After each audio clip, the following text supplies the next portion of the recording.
here in downtown Fort Worth at the Sandman Hotel. When companies started arriving on scene, they switched that call type to multiple calls of an actual explosion that had taken place. At that point in time, we switched gears a little bit from looking at it from a fire standpoint and how many, life safety is our number one. That's our priority anytime we roll up on a scene like this. So we did have to switch gears a little bit from a fire to an explosion. Now, there was live fire that was in the building that has been extinguished since then. And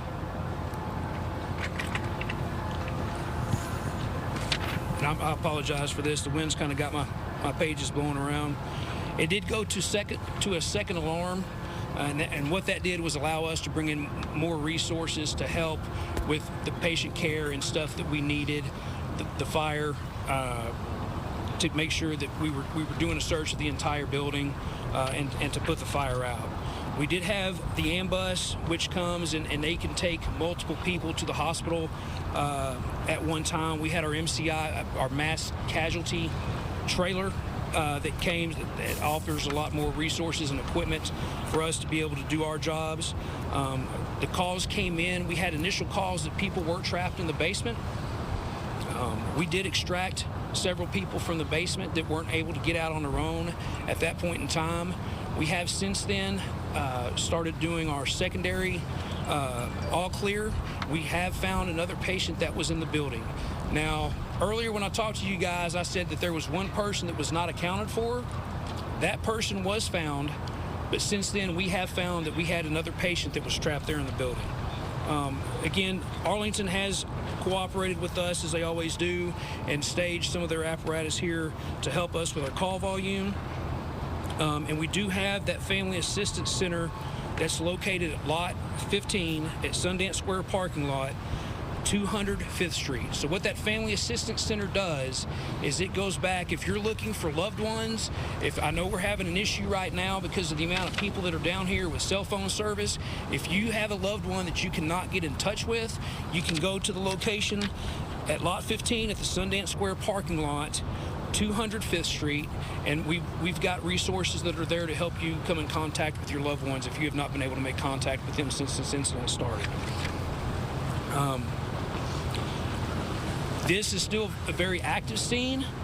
Based on our characteristics of the explosion at this time, we have been working in collaboration with the ATF, the FBI, with our arson and bomb division as well. And so, again, we have not made 100% determination, but we wanted to make it clear that this was some type of gas explosion. And we're still working on the details of that to figure out what all caused that at this point in time. The hotel was operational. We do know that there was some reconstruction and stuff that was going on. There were 26 rooms that were occupied. So like I said, we did get, people were either checked into the rooms and had gotten out on their own, or we did go in there and do some rescues on some patients, to make sure that we could get them to the proper immediate emergency care. The patient count as we speak is 20. At this point in time, we do not have any casualties. We don't have any deceased that we're aware of at this time after all the search and stuff that we've done. So I want to bring an emphasis to that. I can open it up for questions at this time.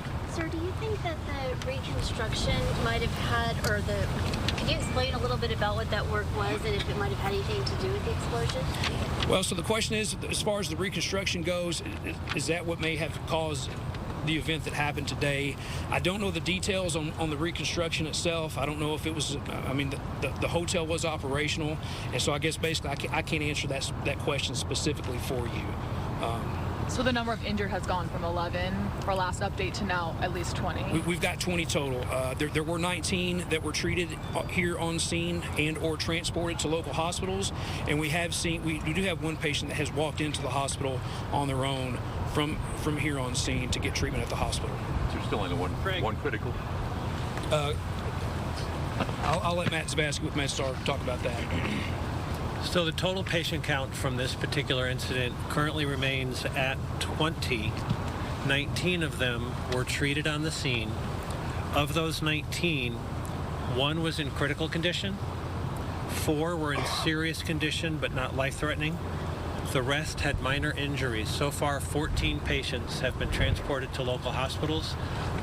1 patient did actually self-transport to JPS with minor injuries. So a total of 21 patients total injured from this event so far that we know of. Now, are these people who were in the building? Were they walking on the sidewalk? Were they driving? Do you have any idea where people were when they were injured?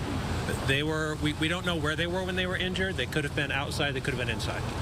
So we're not sure. You said you were able to find the person missing, right? I'm going to let Craig answer that, but yes. And Matt, one more for you. The 14 that were taken, does that include the person who walked in, or is it 15 total? No, it'd be 15. We transported 14 to the hospital using 12 ambulances and our ambulance. Can you tell us which hospitals? All of them. All area hospitals. Yes, we triage them and we rotate them to make sure that no one hospital is going to be inundated with patients. We saw a woman being treated outside of the hotel. Is that the patient that was missing or the person that was missing? Don't know.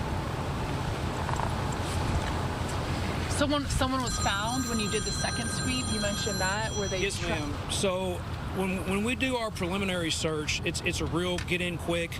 At that point in time, we weren't really sure. You know, they were talking about the stability and stuff of the structure itself. So when we do our primary search, it's a real get in there fast, as quick as you can, kind of room by room type thing, just like we do in house fires and other incidents. Hazardous materials if we're going into a structure. Then once we kind of get a little bit of a headway on the incident, it allows us to go back in a second time and take a little bit more time to do a more detailed and thorough search, just to make sure we can go room by room, looking through all the different places. You know, at some instances, like on this one, there was some smoke that was involved.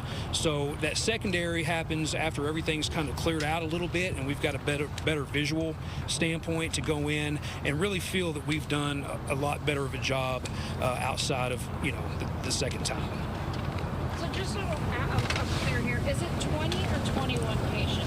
It was 20 total. 19 were from here on scene. No, I'm sorry. So This is a very fluid situation. We're getting updates as we go. So there were 21 patients total that reported injuries from this particular incident. We all treated 20 on scene. 1 left the scene, went to JPS on their own. Okay. Thank you. I'm glad we got you the right answer to that question. Can you tell us some more information about where those who are trying to find their loved ones address one more time, please? So that address, we call it the Family Assistance Center. Sometimes it's known as the Reunification Center, just to be clear with all the different terminologies and stuff that goes on. That is actually at, like I said, it's at parking lot 15. At the Sundance Square parking lot. The address is 200 5th Street. 200 5th Street. So again, like I said, if you've got loved ones or family members that you have not been able to come in contact with since this incident happened, you can go down to that location and they will be able to help you get in touch with those family members. Like I said, I do know we have, just from the amount of people that are down here right now, we have been having some some cell phone issues, not being able to get out or in and things of that nature. Sir, is there anything you can say about like how often gas lines might be inspected and if there's been any issues at this hotel or in this area? So all I can say on that is I do know Atmos is on scene. The fire department is not over gas inspections and things like that, so you would have to contact Atmos to get that information.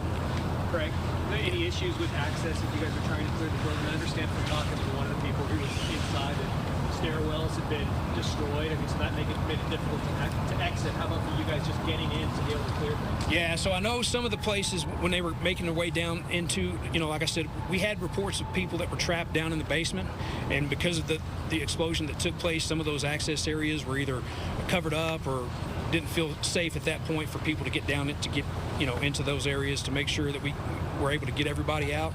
So that did play into the tactical standpoint of this operation. Was just safety for our people to make sure we could go down there and safely bring out whoever that we could find without causing more of an issue than what we already had. Is there a chance residents who have cars inside the evacuation zone may not be able to leave tonight?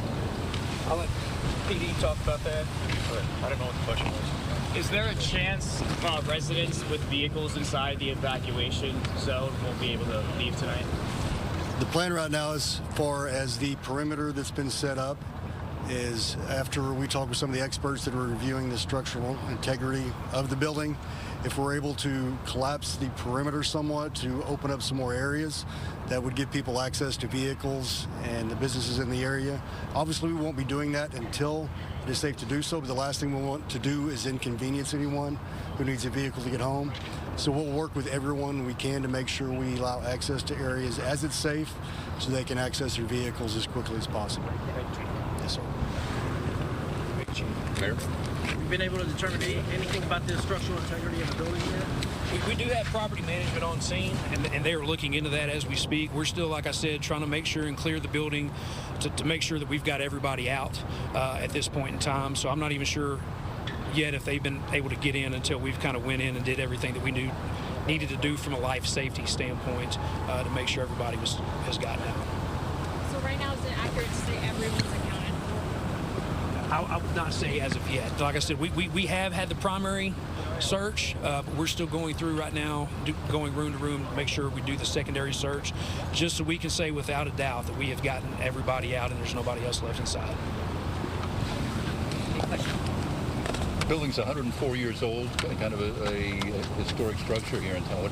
What does this mean to see this kind of event happen for you, ma'am? Well, you don't skip to that first. You want to make sure.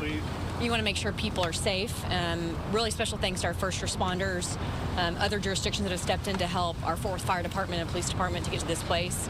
But of course, it's a beautiful building that was just recently renovated and opened, and so we'll work with the ownership of that building as quickly as possible, as soon as it's structurally sound enough to do so. But it's heartbreaking for downtown Fort Worth, of course, and at this point, well, our hearts and prayers are with the victims at area hospitals. So.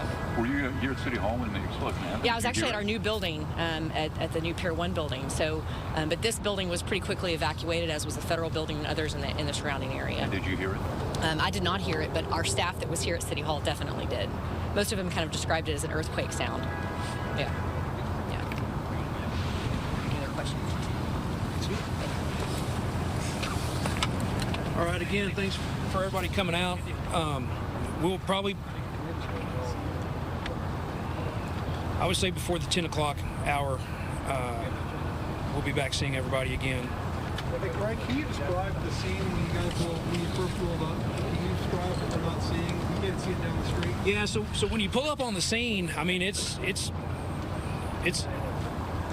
there's a lot of destruction and stuff that's going on, not only on when you're looking at the building itself, that you can tell that there's been some windows, it looks like maybe some walls and stuff that have been blown out, covers from whether it be gas or water that are inside the streets, the covers were blown off from the street side. So I mean, when you're looking at, like I said, there was a small fire I know that they had to extinguish throughout that event. So I mean, it was chaos there for a minute when you show up and you're trying to figure out, okay, how many people are we talking about? What all resources and stuff do we need to make sure that we can, keep this as small as possible, to make sure on our end we're keeping the resources and everything coming in to make sure that we have them there on site instead of calling for them later, and you've got to wait, especially with as congested as downtown got with all the emergency vehicles, to make sure that we had those resources that were there on scene. Were there also people helping other people on the street before you got there? I can't say to that. By the time I got there, everything was already roped off, and emergency That's Fort Worth Fire Department Representative Craig Trojacek. Before him was Fort Worth Mayor Maddie Parker. You heard from her. And then, of course, Fort Worth Police Chief Neil Noakes. So those are the people speaking about what they've experienced and seen today out there. Well, the news conference continuing now, but lasting about 20 minutes. A couple of really important things we learned. The number of injuries, we originally were reporting 11, that now has gone up to like 21 they said. Right.